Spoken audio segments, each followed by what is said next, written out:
Hi everyone. उम्मीद है आप सब अच्छे होंगे और आपकी तैयारी भी अच्छी चल रही होगी। LT grade mains answer writing की सीरीज में हम विलियम वर्ड्सवर्थ को लेकर के चल रहे हैं। अभी तक इनके हम 2 सेशन ले चुके हैं, जिसमें से क्वेश्चन नंबर 1 to 5 अपन ने डिस्कस कर लिए हैं। ये सारे के सारे क्वेश्चन जो है वो इनकी लाइफ से एक तो रिलेटेड थे। ठीक है, उन्होंने क्या लिखा, मतलब किस तरह से, जैसे पहला है कि नेचर को किस तरह से उन्होंने ट्रीट किया। अब इसके बाद जो दूसरा हमारा क्वेश्चन था वो क्या था, note on the theme of beneficial influence of nature. ये वर्ड्सवर्थ की पोइट्री में हमें मिलता है, तो उसके बारे में ये पढ़ने बता दिया था। फिर अगला था right a note on the stages of Wordsworth love for nature. इसमें 3 स्टेजेस जो थी वर्ड्सवर्थ की लाइफ की, कि बचपन में वो प्रकृति को कैसे देखते थे, फिर युवावस्था में कैसे, और फिर अपने आखिरी समय में उन्होंने कैसे उसको देखा, कैसे उसको ट्रीट किया, उसको कैसे प्यार किया, और उस प्यार का उनके लिए क्या मतलब रहा। क्वेश्चन नंबर 4 में था कमेंट ऑन वर्ड्सवर्थ स्टाइल, ये भी अपन ने बात कर ली थी। And question number 5 says, and where is the 5 one, this one is comment on the blemishes, यानी क्या लिमिटेशंस थी वर्ड्सवर्थ की पोइट्री में, वो भी अपन ने बता दिया था कि आपके फीलिंग कम मिलती है इनकी पोइट्री में, और ये नेचर के एक रूप को ही दिखाते हैं कि बहुत दयालु है, प्यार से भरी है, उसके डिस्ट्रैक्शन को नहीं दिखाते हैं। ये सब अपन ने बात करी थी। तो आज जो बारी है वो क्वेश्चन नंबर 6 की है, और इसमें अपन को क्या देना है, a critical appreciation of the word is too much with अस। ठीक है भाई, इसका हम क्रिटिकल अप्रिसिएशन देख लेंगे। तो देखिए, अभी तक जो भी वीडियोस हमने वर्ड्सवर्थ के हों, शेक्सपियर के हों, मिल्टन के हों, जॉन ड्राइडन के हों, गोल्सवर्दी के हों, या फ्रांसिस बेकन के, वो सारे कुछ हमने चैनल पे प्लेलिस्ट में सब कुछ अच्छे से टॉपिक वाइज बना रखा है। वहाँ जाके विजिट करिए और एक्सप्लोर करिए, और अपने पेपर को और अपनी तैयारी को और अच्छा बना लीजिए।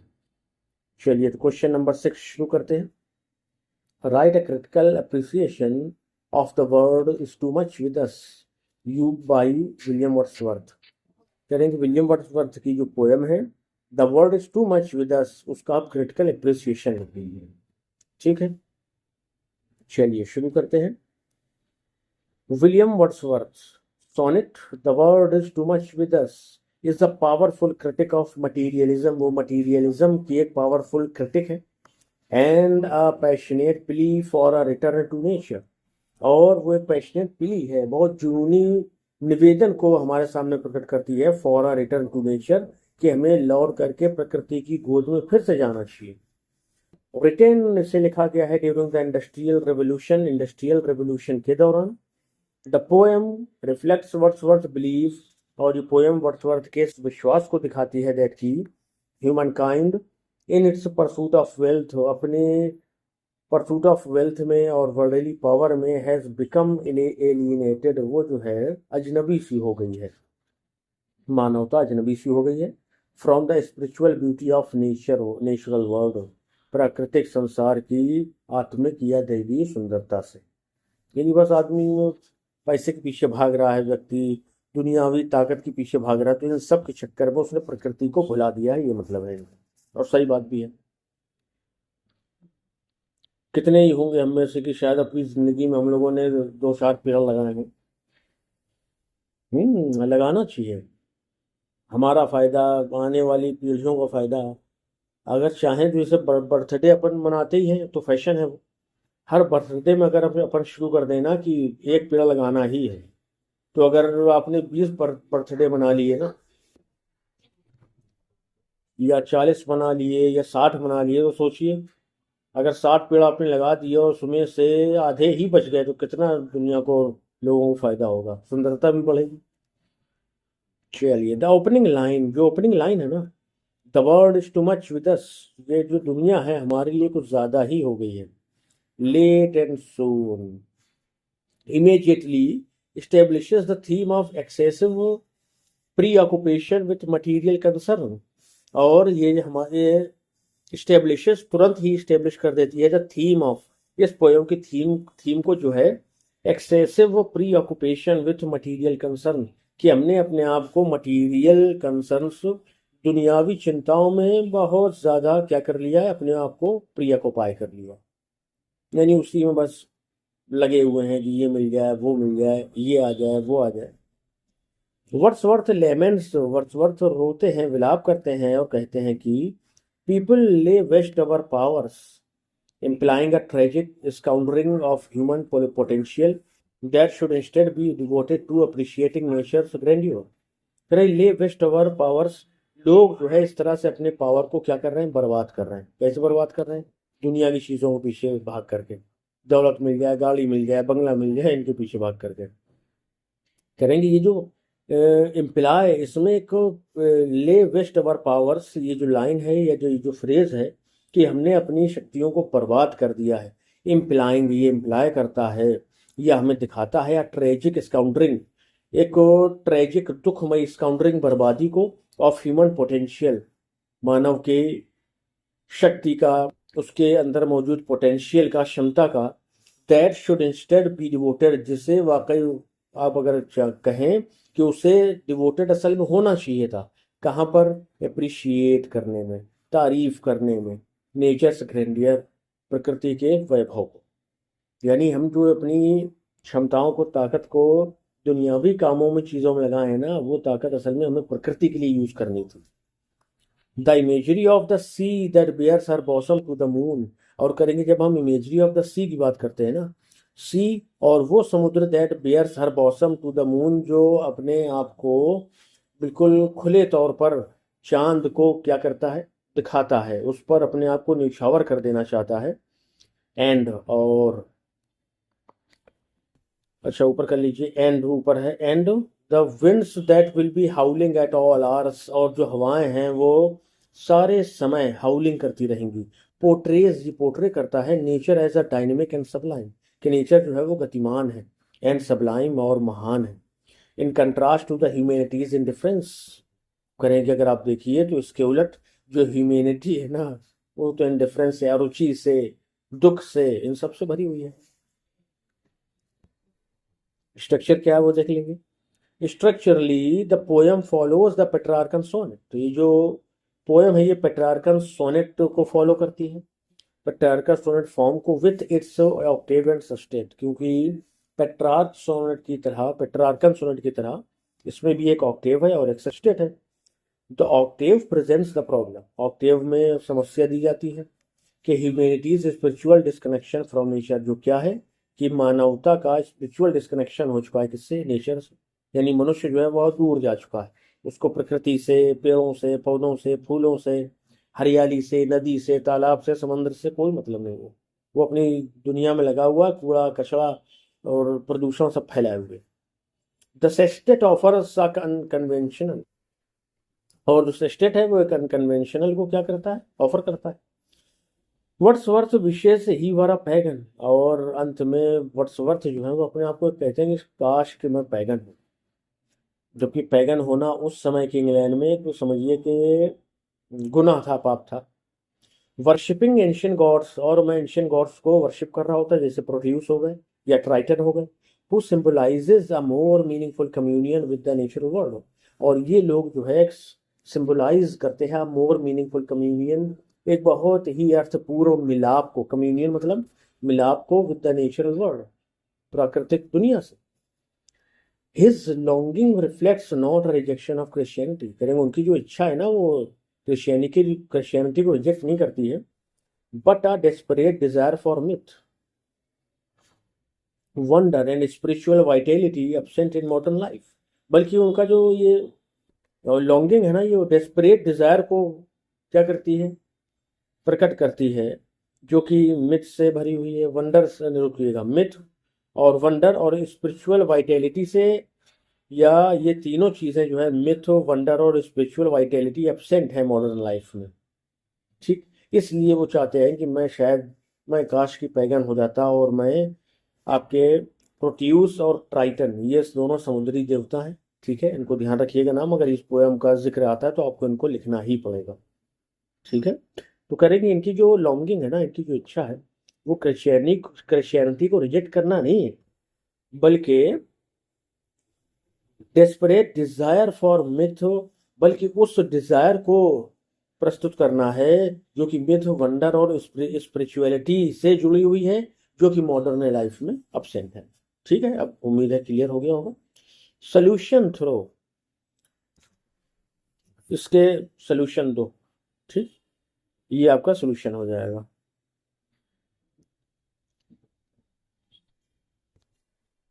The rhyme scheme of Italian और पेट्रार्कन सोनेट इज क्या है, A B B A C D P D और सी डी। ठीक है, ये आपका ऑक्टेव बना लेगा और ये आपका सस्टेट हो जाएगा। ठीक है, चलिए ओवरऑल आखिर में देख लेते हैं। देखिए यहाँ पर लग रहा है कि ये आपको यहाँ से रिमूव कर देना चाहिए, इसका कोई यूज़ नहीं है। अपन प्रॉब्लम भी बता दिए और ये पूरा सोल्यूशन भी बता दिए। ठीक है, तो उसको आप पीडीएफ में भी सही कर लीजिएगा। Overall the poem combines romantic ideals of reverence, जो पोएम है ये रोमांटिक आइडियल्स ऑफ रिवरेंस, सम्मान के आदर्शों को क्या करती, कंबाइन करती है। फॉर नेचर, नेचर के लिए। क्रिटिक ऑफ इंडस्ट्रियल प्रोग्रेस, और इंडस्ट्रियल प्रोग्रेस को क्रिटिसाइज करती है। And yawning for spiritual renewal, और यॉर्निंग मतलब इच्छा व्यक्त करती है कि एक स्पिरिचुअल रिन्यूअल आ जाए किसमें, मानवता में। वर्ड्सवर्थ पावरफुली रिमाइंड्स रीडर्स, और वर्ड्सवर्थ जो है पावरफुली रिमाइंड कराते हैं रीडर्स को दैट की true fulfilment lies not in material possessions. ये जो ट्रू फुलफिलमेंट है ना, वो lies not in material position, वो सांसारिक चीज़ों में नहीं है भाई, but in harmony with the natural world, बल्कि इस बात में है कि आप प्रकृति से अपना सामंजस्य बिठाएं। ठीक है, चलिए तो ये हो गया आपका क्रिटिकल एप्रिसिएशन। नेक्स्ट क्वेश्चन देखेंगे 7 number, and it says, why does Wordsworth wish to be a pagan in the sonnet? The world is too much with us, and what does this desire symbolize? करें कि क्यों pagan बनना चाहते हैं Wordsworth अपनी poem में जो कहते हैं, और इसका ये क्या सिंबलाइज करता है। चलिए इसको भी देख लेते हैं। अभी तो बात करिए अपने कुछ, अब इसको डिटेल से देख लेंगे। In the world is too much with us, Wordsworth expresses a bold desire, एक बड़ी बहादुरी भरी इच्छा जाहिर करते हैं। कहा ना कि उस समय पैगन का नाम लेना भी पाप माना जाता था, और ये कह रहे हैं कि काश मैं पैगन हो जाता, इसलिए इसको कहा कि बोल्ड डिजायर होगी।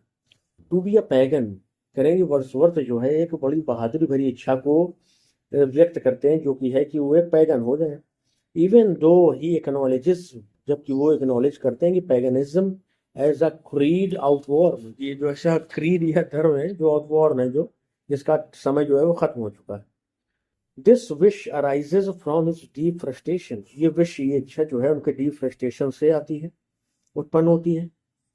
विथ मॉडर्न सोसाइटी, और ये जो फ्रस्ट्रेशन है मॉडर्न सोसाइटी से है। Which has become enslaved to materialism, जो मटीरियलिज्म के गुलाम बन चुकी है, इंडस्ट्रियल प्रोग्रेस की गुलाम बन चुकी है। Losing its spiritual connection with nature, और इस तरह से इसने अपने नेचर से कनेक्शन को, संबंध को, बंधन को तोड़ दिया है, खो दिया।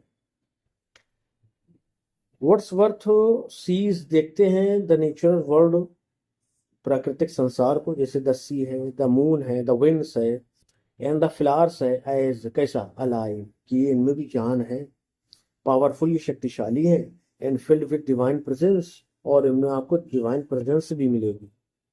Yet humanity remains out of tune with it, फिर भी जो ह्यूमैनिटी है ना वो उनसे अलग थलग ही नजर आते हैं, आउट ऑफ ट्यून, इनसे अलग ही है। टू रेमेडी दिस एलियनेशन, इस अलगाव को, रेमेडी या इस अलगाव का क्या कहते हैं, इलाज करने के लिए, ही इमेजिन्स बीइंग अ पैगन, वो चाहते हैं कि बस मैं पैगन ही बन जाऊं। Who could believe in mythic gods, जो मिथिक गॉड्स पर विश्वास करते हैं, like Proteus and Triton.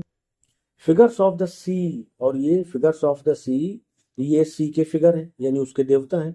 Who एम्बडी transformation, जो ट्रांसफॉर्मेशन को एम्बॉडी करते हैं, रहस्य को, और मैजेस्टी, वैभव को भी क्या करते हैं, एम्बॉडी करते हैं, मतलब पेश करते हैं, प्रकट करते हैं।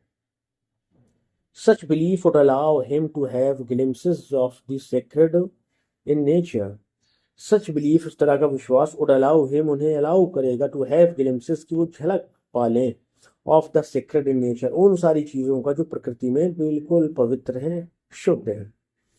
Experiences that would make him less forlorn, और ऐसे उनको अनुभव प्रदान कर दे, या उनको ऐसे अनुभव को लेने के लिए भी अलाउ करे जो उन्हें कम चिंतित और कम परेशान करे, कम परेशान बना दे।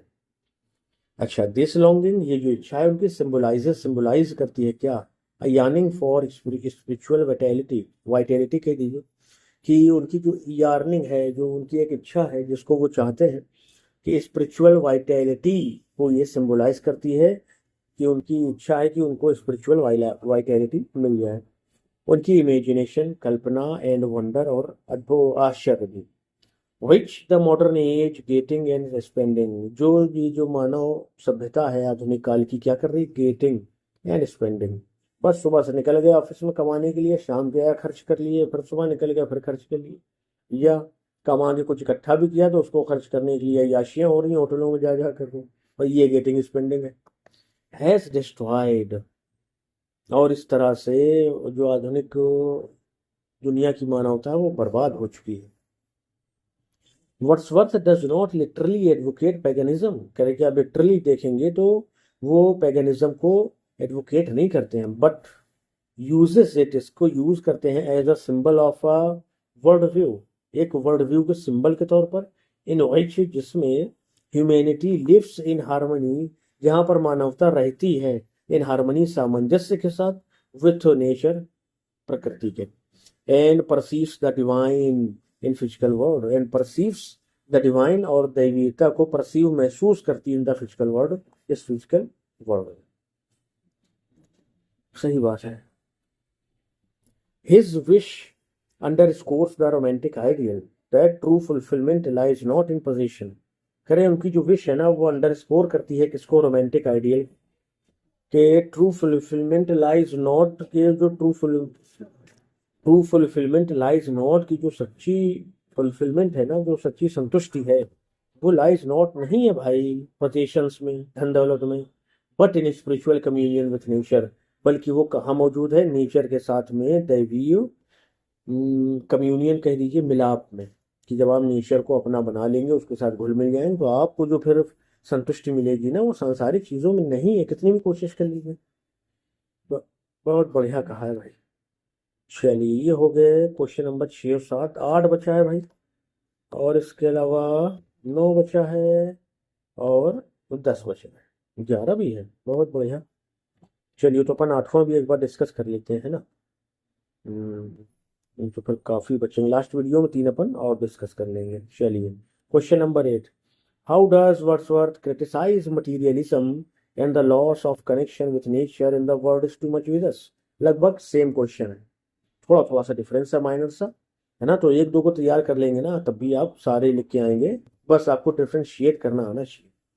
करेंगे वर्ड्सवर्थ ने किस तरह से क्रिटिसाइज किया है मटीरियलिज्म को, the loss of connection with nature, और प्रकृति से संबंध टूट जाने को, अपनी poem the world is too much with us. बताना है, बताते हैं। इन the world is too much with us, William Wordsworth sharply criticises, बहुत शार्पली क्रिटिसाइज करते हैं मटीरियलिज्म को, and the loss of connection, और लॉस ऑफ कनेक्शन को भी विथ नेचर, नेचर के साथ में, brought about by the industrial revolution, जो किसकी वजह से हुआ, इंडस्ट्रियल रेवोल्यूशन की वजह से हुआ। ही लेमेंट्स दैट, वो ये भी लेमेंट करते हैं, अच्छा एक को थोड़ा सा काम दे दिया जाए आपको, इंडस्ट्रियल रेवोल्यूशन के बारे में, वो कब से शुरू हुई, किससे प्रभावित थी, है ना, थोड़ा सा आप कमेंट में बताइएगा जरा, कुछ काम भी करिए तो जो आप मेहनत करेंगे ना तो दिमाग में आपका रुकेगी। ही लेमेंट्स दैट, वो ये भी लेमेंट करते हैं कि society is consumed by getting and spending, कि जो समाज है ना वो कमाने खाने में ही खत्म हुआ जा रहा है, वेस्टिंग ह्यूमन पावर्स, और सारी मानव शक्ति उसी में चली जा रही है, और किस में जा रही है, ऑन परसूट ऑफ वेल्थ, वो धन संपत्ति के पीछा करने में, कमाने में चली जा रही है, rather than nurturing the spirit, आत्मा को पोषित करने के बजाय, मतलब हमारा ध्यान जो है वो शरीर पर है और कमाई धमाई पर है, हमारी आत्मा का क्या हो रहा है, प्रकृति का क्या हो रहा है, हमें चिंता नहीं है। बाय डिक्लेयरिंग, ये घोषणा करके, we have given our hearts away, हमने अपने दिलों को बस फेंक दिया है निकाल करके, असॉर्डेड बूंद, असॉर्डेड एक बड़ा ही कड़वा जहरीला बूंद वरदान है ये यहाँ पर पर्सोनिफिकेशन यूज किया, टीजीटी में आ चुका है ये, ध्यान रखेंगे इसको। Wordsworth highlights the tragic sacrifice of emotional and spiritual depth of material gain. Wordsworth क्या करते हैं, हाईलाइट करते हैं द ट्रेजिक सेक्रीफाइस, ट्रेजिक बलिदान को, of emotional and spiritual depth, emotional और स्पिरिचुअल डेप्थ के, फॉर मटेरियल गेन, अपने सांसारिक लाभ के लिए, कि हमने सारे जो हमारे आत्मिक या दैवीय भावनाएं थी ना, जो भी हमारी आत्मा की गहराई थी, उसमें जो भी मौजूद थी चीजें दैवी, हमने वो सब खत्म कर दी हैं। अच्छा, द पोएट जो कवि हैं कंट्रास्ट टू दिस एम्प्टीनेस, इस खालीपन को कंट्रास्ट करते हैं, एम्प्टीनेस खालीपन, with the majesty of nature, nature के प्रकृति के वैभव से। द सी जैसे कि समंदर है, the moon and the winds और हवाएं हैं, which are depicted as living forces, जिन्हें जीवंत फोर्सेस पावर की तरह पेश किया गया है, माना गया है। Full of energy and beauty, जो ताकत से भी भरे हुए हैं और सुंदरता से भी। येट फिर भी करेंगे, इतना सब होने के बावजूद जो humanity is out of tune with these elements, जो ह्यूमैनिटी है ना, वो इन एलिमेंट्स से अपने आप को आउट ऑफ ट्यून रखे हुए हैं। उससे कोई मतलब ही नहीं है, उसकी ट्यून अलग चल रही है, दुनिया की चीजों के पीछे भाग रहे हैं। Unable to feel their spiritual resonance, करेंगे वो इनकी स्पिरिचुअल रेजोनेंस को फील करने में ही अक्षम है, तो क्या करेंगे जिंदगी, कमाए खाएं मर जाएं खत्म। This alienation reflects the destructive impact of urbanisation and industrial progress on the human soul. This alienation, ये जो अलगाव है, ये जो अजनबीपन है ना, रिफ्लेक्ट्स प्रकट करता है द डिस्ट्रक्टिव इम्पैक्ट, एक विनाशकारी इम्पैक्ट को, ऑफ अर्बनाइजेशन, नगरीकरण के, एंड इंडस्ट्रियल प्रोग्रेस, और इंडस्ट्रियल उन्नति के, प्रोग्रेस के, ऑन द ह्यूमन सोल। किस पर असर करता है? ह्यूमन सोल पर असर करता है। बहुत सही बात कही है, आज भी लागू है ये, है ना।